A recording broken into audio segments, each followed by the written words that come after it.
أعوذ بالله من الشيطان الرجيم بسم الله الرحمن الرحيم الحمد لله رب العالمين والصلاة والسلام على أشرف الأنبياء والمرسلين وعلى آله وصحبه أجمعين رب اشرح لي صدري ويسر لي أمري واحلل عقدة من لساني يفقهوا قولي. Amma ba'd, sekali lagi kita mengucapkan kesyukuran kepada Allah SWT yang membantu kita untuk meneruskan pembelajaran kita di pagi-pagi hari Isnin hingga hari Jumaat ya, selama setengah jam untuk kita mengenal kalimah-kalimah. Sekarang masih lagi dengan kalimah yang dibangunkan daripada huruf akar alif lam ha. Dan kalau kita tengok kalimah-kalimah ini, semua kalimah-kalimah yang berkait dengan alif lam ha yang mengambil berbagai-bagai bentuk ni, dia tidak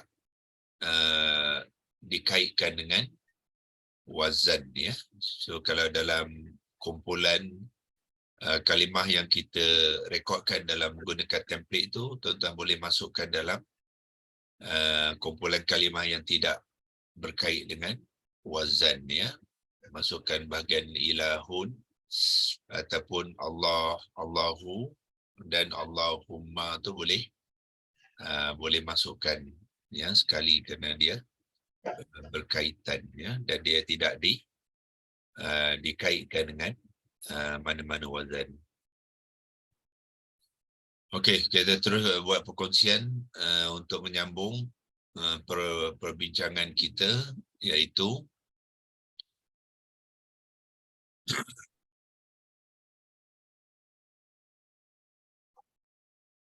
senarai kalimah-kalimah yang dipaparkan oleh helayan di corpus.com ya, iaitu yang ini sebenarnya sudah kalimah yang ke-51 ya, sebab dia adalah di muka surat yang kedua ya. Muka surat pertama 50 tu kita dah buat dulu dan kita telah kupaskan tiap-tiap kalimah tu. Hari ini kita mengimbas kembali kalimah-kalimah yang kita bincangkan ya dalam muka surat kedua. So semalam kita telah pun melihatkan perbezaan di antara kalimah ilahun dengan ilahan ya. Dan bila kita sudah mengenal ilahan tu, sebenarnya kita akan dapati dalam senarai ini pun banyak lagi ilahan ya. So sepatutnya kita sudah mengenal lah ilahan, sini pun ilahan ya, dan kemungkinan di bawah-bawah nanti pun ada juga ilahan. Jadi sepatutnya kita sudah mengenal lah ya. Ini bila kenal sini, maknanya kita juga kenal di sini, dan kita juga kenal di sini, dan kita kenal tu maksudnya kita memahami kedudukan kalimah tu di dalam ayat itu ya. So dalam konteks sini jelas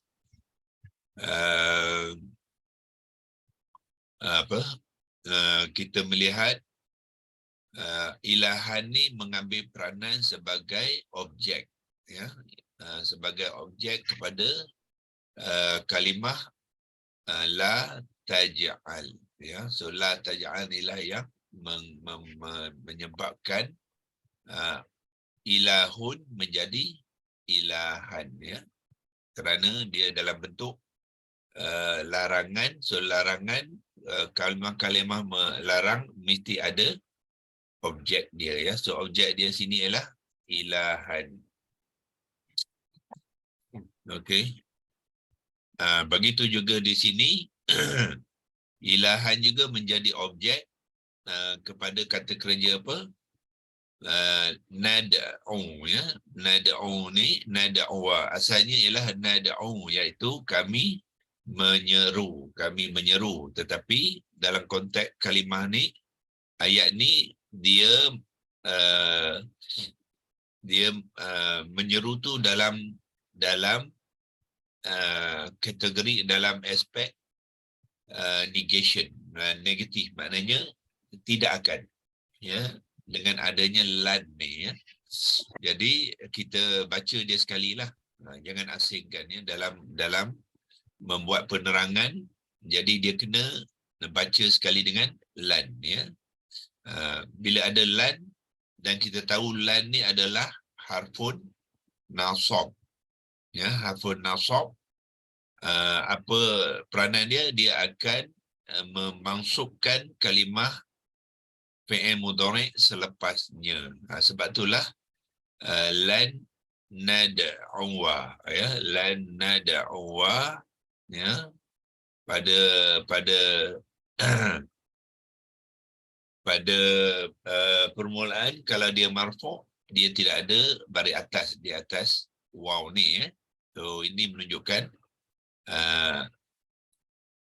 nad'uwa ni adalah fi'il mudhari' yang marfu', yang disebabkan oleh adanya amil lan, ya. Jadi bermakna apa? Na tu ialah kami, kami tidak akan menyeru, ya, tidak akan menyeru min dunihi, selain padanya apa-apa Tuhan. Jadi Tuhan tu mengambil kedudukan sebagai maf'ulun bih, ya, maf'ulun bih. Dan apa tandanya ialah kalimah tu akan ditandakan dengan baris fathah. Dalam konteks ni dia adalah isim nakirah, jadi dia mestilah mengambil fathatain, iaitu baris dua fathah. So bila dia mengambil baris dua fathah, dia mesti diikuti dengan alif, ya. Kalau dia tidak, kalau dia mengambil satu saja baris sebagai maf'ulun bih, dia tidak perlu alif, ya, hanya dengan fathatain yang ni, ya. So bila ada fathatain tu, so mesti ada alif sekali diikuti. Itu caranya kita mengenal, ya. Okey, so dia adalah objek kepada kalimah apa? Lan nad'uwa ni, ya. Sebagaimana di atas tu, dia adalah objek kepada la taj'al. Sini pun sama, la taj'al.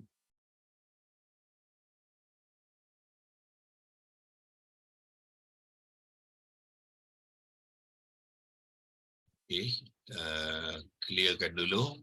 Dia kena clearkan, ya. Kalau tak clearkan, nanti bila kita scroll ayat ni, dia akan mengganggu, ya. Cuba kita tengok, kalau kita tak clearkan, yalah, ya, dia mengganggu. Jadi kita kena clearkan dulu, ya. Iaitu dengan clear all drawing ni. Okey. Okey, dan seterusnya ialah lihatan. Okey, sini lihatan. Lihatun dulu. So lihatun apa dia? Dia adalah plural ataupun jamak kepada ilahun, ya. Jamak kepada ilahun. Dia jadi lihatun. Lihatun, ya. So maknanya dalam konteks ni dia nak mengatakan Tuhan. Qul law kana ma'ahu alihatun. Katakanlah, ya, sekiranya ada bersamanya Tuhan, ya. So ini dalam bentuk jamak, ya, dengan adanya alif yang tanda panjang ni. Walau macam mana pun sekarang dalam penulisan lihatun tidak lagi ditulis dalam bentuk alif yang bertanda panjang, tapi ditulis dalam bentuk mad badal, ya, untuk ingatan kita semua.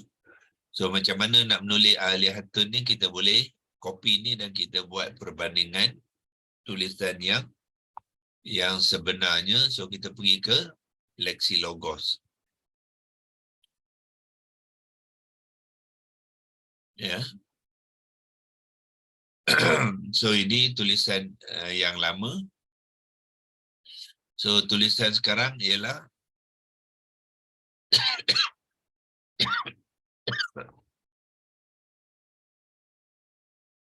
ya. So alif yang bertanda panjang ni ditukarkan kepada mad badal, ya. So dia ditulis sekarang ni dengan, so kita highlightkan alif yang panjang tu dan tukarkan dia kepada mad badal, iaitu hamzah qata' berbaris atas dengan alif. Tu dia ya. Tu penulisan Rasam Osmani. Dua-dua ni dibacakan 2 harakat. Di sini dia letakkan tanda panjang tu untuk membacanya sepanjang 2 harakat ya. So sekarang tulisan tidak ditulis dengan ni dituliskan sebagai mak badal. Lihatun. Inilah bentuk lihatun ya. So bermakna apa? Lihatun ni adalah jamak kepada alihun, nak mengatakan Tuhan-Tuhan. Kalau alihun adalah Tuhan, satu Tuhan ya. Alihatun ialah Tuhan-Tuhan tapi masih lagi dalam bentuk yang yang nakirah, iaitu umum ya. So kalau kita nak menerangkannya, dia ni adalah jamak kepada alihun, nakirah dan masih lagi marfu ya, sebab dhammatain. Ada baris 2 dhammah menunjukkan dia nakirah dan dia juga marfu ya. So konteks ayat tu dia adalah marfu ya. So bila kita melihat ayat tu kita tahu ya, dalam konteks ni dia bukannya objek dan dia juga tidak terikat dengan kalimah lain yang menjadikannya majrur pun tidak. So dia marfu kerana dia nominatif. Ya, nominatif bermakna dia stand alone lah. Ya, dia tidak dipengaruhi mana-mana kalimah. Ya. Okey, so kalau kita tengok sini alihatun yang jamak tadi,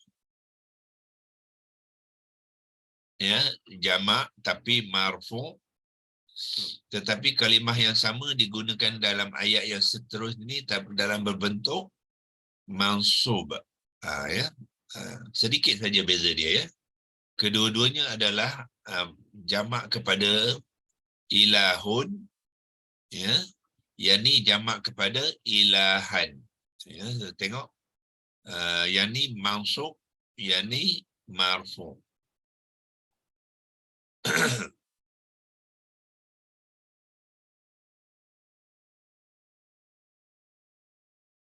Okay.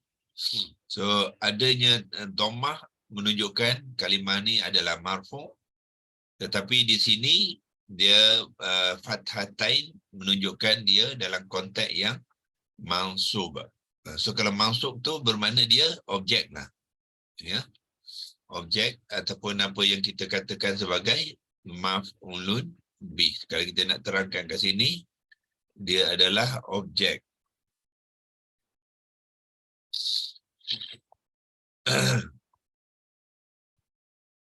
Objek ya. Kalau Arab dia dipanggil maf'ulun bih. Itu tulisan ruminya ya. Tapi yang sebaiknya tuliskan jawi lah ya, untuk menerangkan ya apa objek tadi.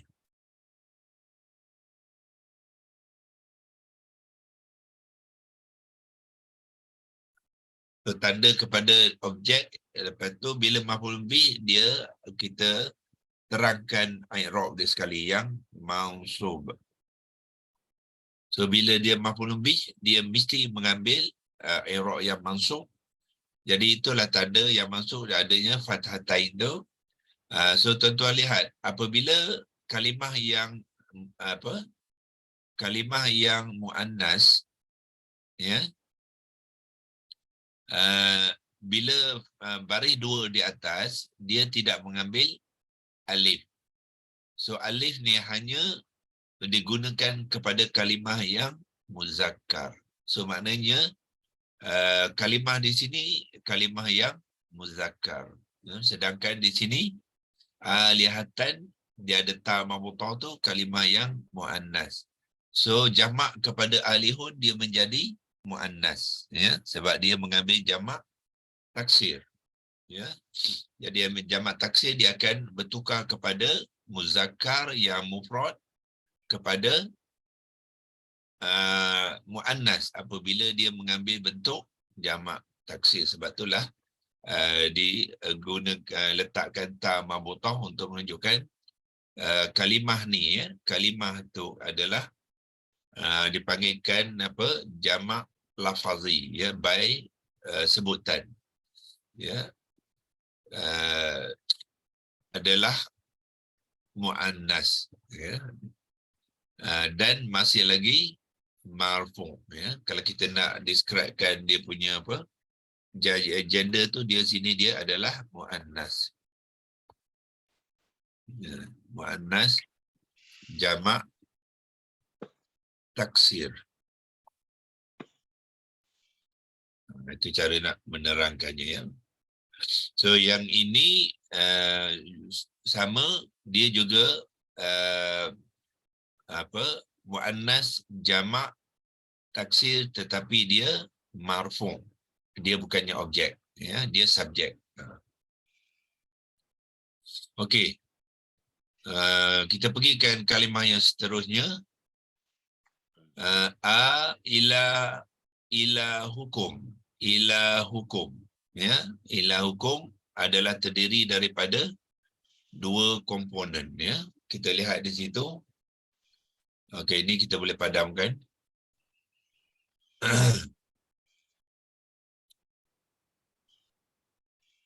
Ila hukum. Besarkan sikit. Ya. So, dia sebenarnya ada dua kalimah di situ. Ya, yang pertamanya ialah ilahu. Ini satu kalimah. Kemudian kum. Itu kalimah yang kedua, ya. So ilahu adalah kata nama, kum juga adalah kata nama domir.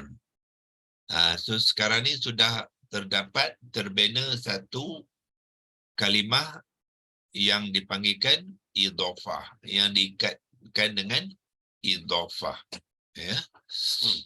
So tanda pertama yang kita lihat macam mana kita mengenal dia idhofah ialah, ya, kita buat catatan di sini. Atas sikit, lepas tu kita buatkan arrow nanti, ya. Idhofah, dia adalah idhofah. Okey. Macam mana kita mengenal idhofah? Kita boleh lihat tanda dia. Pertamanya mudhaf. Mudhaf tidak bertanwin. Itu cara mengenal dia, ya.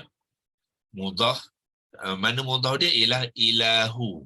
Ni dia panggilkan mudhaf. Jadi ilahu ni ha tu tidak bertanwin. Asal dia ilahun macam ni. Itu asal dia. Kalau ilahun ni tidak berperanan sebagai mudhaf, dia akan bertanwin, ya. Tetapi apabila dia berperanan sebagai mudhaf kepada idhofah, jadi ha tu akan gugur tanwin dia. Ya. Itu tanda daripada apa yang kita lihat di dalam kalimah itu, ya. Okey. Tapi yang eloknya mudhaf ni kita letak nombor 2, ya. Yang pertama sekali mesti kita lihat mesti ada dua kata nama berturutan.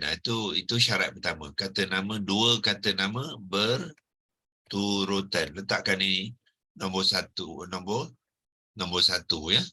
Lepas tu yang mudhaf tidak bertanwin tu letakkan nombor 2. Itu cara nak mengenal.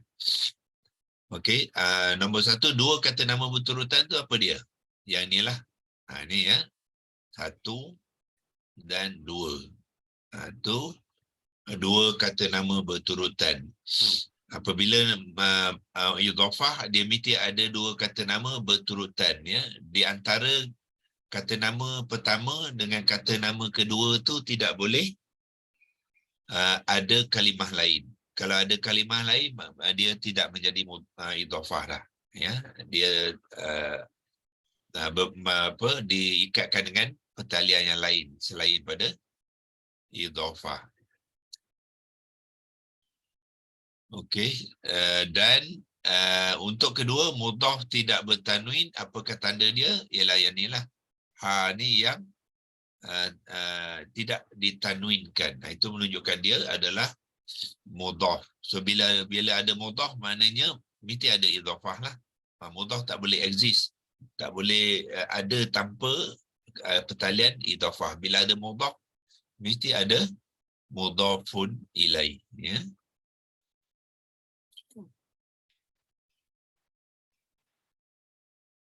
Okey, dan kita sambung. Apa lagi pengenalan di sini ialah mudhaf juga kita letakkan nombor 3 pula. Ya, itu ciri-ciri yang kita perlu belajar mengenal, ya, dan lihat daripada kalimah itu sendiri. Yang ketiga ialah tuan-tuan tengok di sebelah ilahun ni dia tidak ada alif lam ta'rifah. Itu ciri yang ketiga, ya. Mudhaf tidak mengambil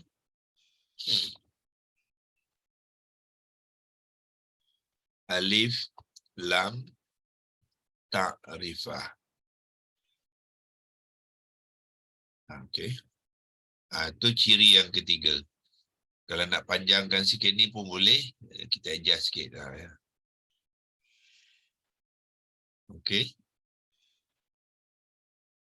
So apakah tanda yang dikatakan mudhaf tidak mengambil alif lam ta'rifah tu? Ialah kita lihat sebelum ilahun tu, iaitu di ambil warna lain, ya, warna lain sebelum dia, iaitu sebelum ilahun ni di sinilah tidak ada alif lam ta'rifah, ya. Sedangkan sebenarnya kalimah ilahu ni dia adalah isim ma'rifah, ya, dia isim ma'rifah. Kenapa dia isim ma'rifah? Kerana kum ni adalah isim dhamir yang ma'rifah. Semua isim dhamir bila dia didomirkan, dia makna kita sudah kenal siapa mereka yang nak diceritakan dalam ayat tu. So dia menjadi isim ma'rifah. So bila dia menjadi mudhafun ilaih yang ma'rifah, automatically mudhaf dia pun ma'rifah. Jadi bila dia ma'rifah, sepatutnya dia ada alif lam ta'rifah, tapi tidak. Kerana dia berperanan sebagai mudhaf dalam idhafah, dia tidak boleh mengambil alif lam ta'rifah. Itulah tanda, ya, menunjukkan ilah hukum ni adalah idhafah. Okey, cuma yang ciri yang keempat saja, ya. Yang keempat ni sini tidak berapa jelas, ya. Biasanya kalau mudhaf kalimah yang kedua, ya, kalimah kedua kita panggil dia apa? Kalimah kedua kita panggil dia mudhafun ilaih. Ilaihi lah, ya. Ilaihi itu. Yang kalimah kedua apa dia? Kum ni. Kalimah kedua kum ni adalah dipanggilkan mudhafun ilaih. Dia mesti majrur. Majrur. Tetapi di sini majrurnya tidak ditandakan dengan baris bawah. Ya. Kita letak dia mabni. Ya, mabni. So maknanya kalau mudhaf ilaih itu terdiri daripada kalimah kata nama yang mabni, ya, dia tak semestinya ada baris bawah, dan kebanyakannya dia tidak mengambil baris bawah yang mabni sebab tulisan dia original ni memang kum. Jadi walaupun dia mengambil i'rab yang majrur, dia tidak boleh diubah tulis baris dia, tetap juga kum. Walau macam mana pun dia tetap mudhafun ilaih, ya.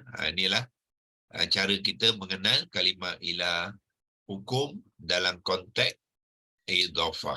Idhafah tu apa makna dia? Idhafah tu ialah sandaran, pertalian yang dipanggilkan sandaran di antara kalimah yang kata nama yang pertama dengan kalimah kata nama yang kedua, ya. Sebab kalau tak ada kata nama yang kedua ni, makna kepada kata nama yang pertama tu akan tergantung. Maknanya dia mana ilahun bermakna Tuhan.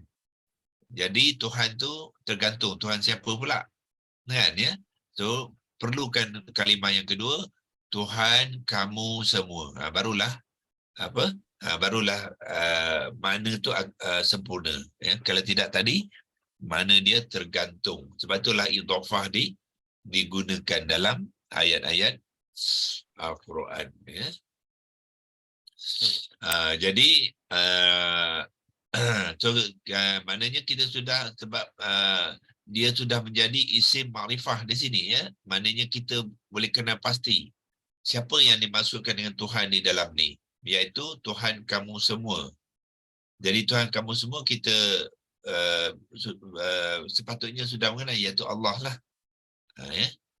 So an-nama, ya, hanyalah ilah hukum, iaitu Tuhan kamu semua, iaitu Allah.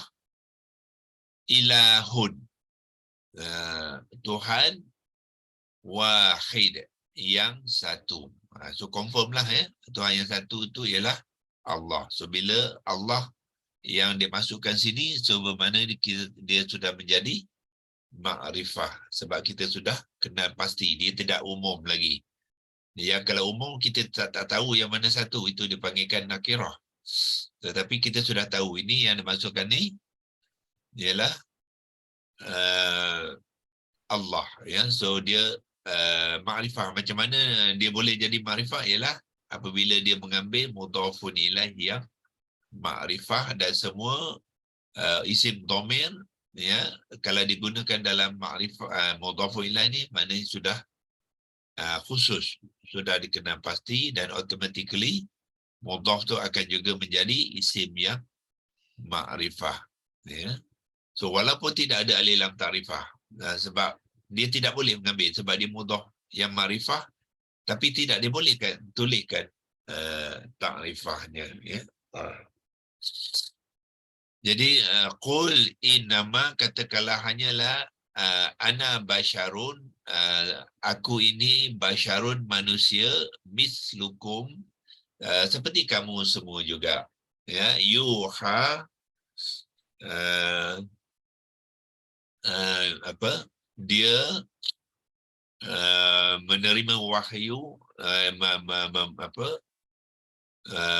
memberi wahyu ilayya, kepada aku, ya, annama, sesungguhnya hanyalah ilahukum, Tuhan kamu semua itu ialah Tuhan yang satu. Okey. 7.45, ya. So okey, kita boleh berhenti ya sini, apa,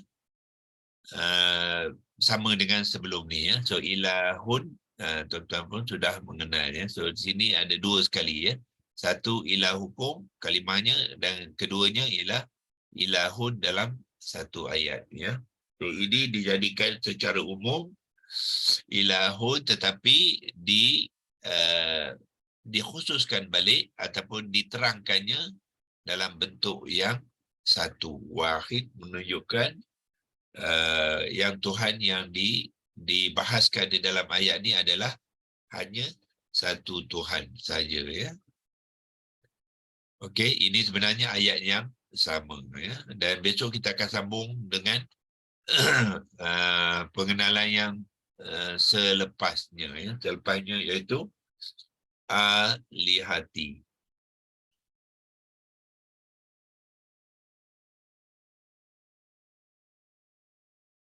Yang ini pula ya. So kita akan cuba besok ingat kembali. Sebenarnya sudah dikongsikan sebelum ni. Cuma nak pastikan kita bila kita tengok sekali lagi kita mengenalnya ya. So sebagai clue sekali lagi dia juga mengambil bentuk apa? Bentuk idhafah. Ya, bentuk idhafah.